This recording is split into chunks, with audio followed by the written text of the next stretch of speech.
Because आप जिसको attention दोगे उसको एनर्जाइज करोगे, जिसको अटेंशन दोगे उसको एनर्जाइज करोगे और वो बढ़ जाएगा।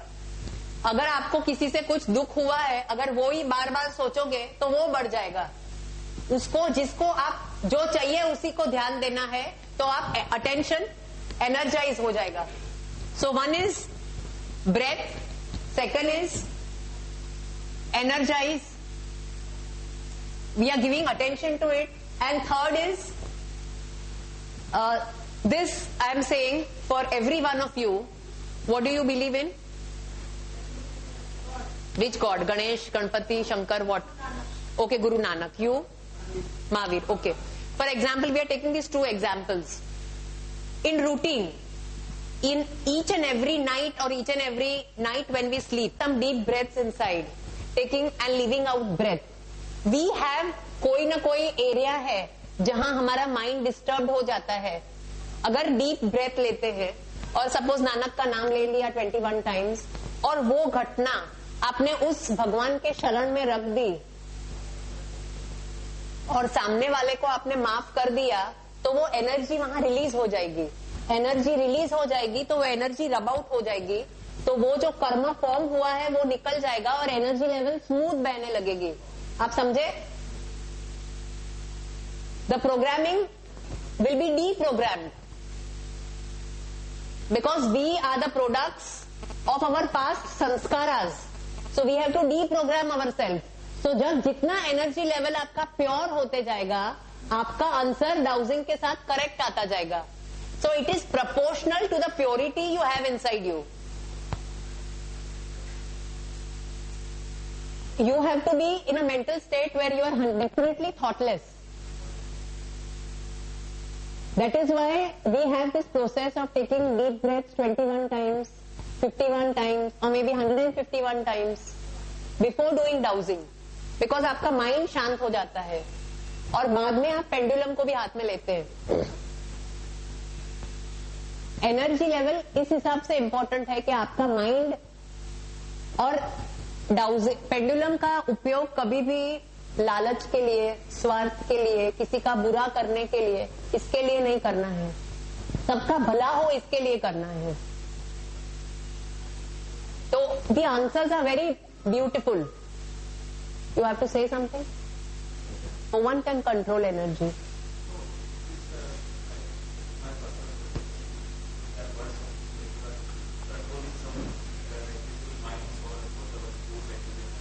You are, please say once again, my dear gentlemen, you can never control energy. एक शब्द आपने वापरा कंट्रोल। कोई किसी को कंट्रोल नहीं कर सकता और किसी में पावर ही नहीं है कि कंट्रोल करे। भगवान भी किसी को कंट्रोल नहीं करता है। Even when death is coming, he is not controlling. Something is coming as साक्षी भाव. Something is coming and death is coming. So you are not controlling.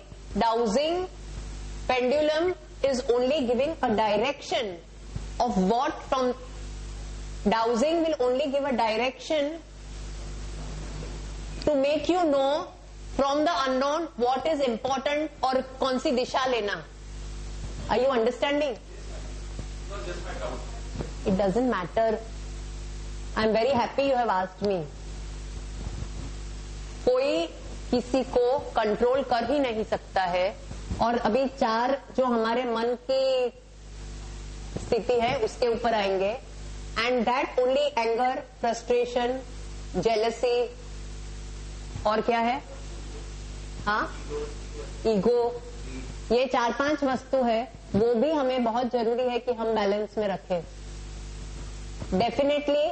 और इसमें as far as rousing is concern, doership का ego कि मैंने किया, इसका ego वो भी नहीं आना चाहिए, जरा भी, बिल्कुल भी नहीं आना चाहिए। Absolutely it should not come at all.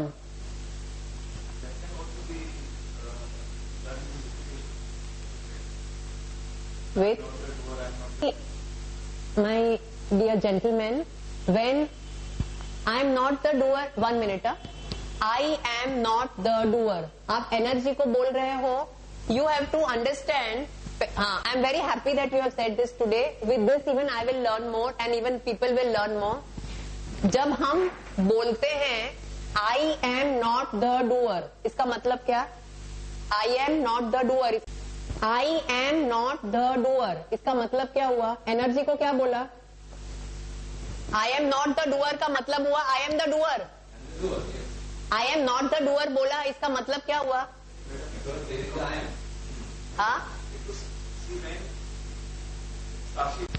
एक मिनट, आप खाली देख रहे हैं। एक सेकेंड, one very good, excellent you have said. What I have learned, how I have learned, Sakshi Babu, I will tell you. मैं पानी पीती हूँ, मैं पैदा हुआ, आपने एक्सटर्नल सब कुछ किया, वो बड़ा हो गया, आपने कुछ किया? कुछ किया? Nothing. Then how can you say मैंने उसको बड़ा किया? तुमने कुछ किया ही नहीं है, that is the fact. Take experiences जो आपके सामने हैं।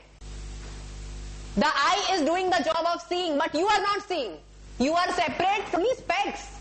Don't get attached to this, because you are getting attached to this, आपका प्रॉब्लम स्टार्ट होता है। एंड दैट्स वो जब आपको क्लैरिटी 100% आ जाएगा, then dowsing will be easy. बुलाने वाला वो है, सो ही processes also the energy. When he is only there with dowsing, I want to ask, will all the people remaining here really learn dowsing successfully? It will go all, माने full bloom समझो, ऐसा गोल जाता है clockwise. I will say full bloom positive है, yes, everyone is interested. The answers will start coming clockwise positive, anti-clockwise negative. उसका reading आएगा, उसकी method आ जाएगी रीडिंग की।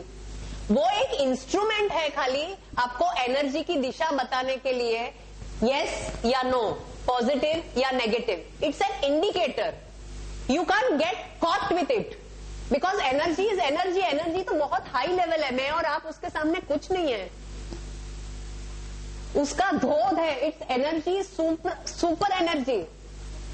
आप रोज के प्रैक्टिकल एक्सपीरियंस में जाओ, प्रैक्टिकल एक्सपीरियंस। मैं क्या कर लूंगा तो मेरे को ये मिल जाएगा, अरे मैं I can't do anything, you can do anything, then you will see that everything will start flowing. I am saying I don't know, मापदंड माने इट्स जस्ट अ स्टिक, घड़ी का कांटा चलता है, 1 बजा, 1:30 बजा, 2 बजा, 5 बजा, यस या नो, गुड या बैड, राइट या रॉन्ग, करना कि नहीं करना। How we have been using dowsing? Okay, I have got a patient coming to me, I want to select combination of sciences for this patient. I am using dowsing. What combination of science will help me?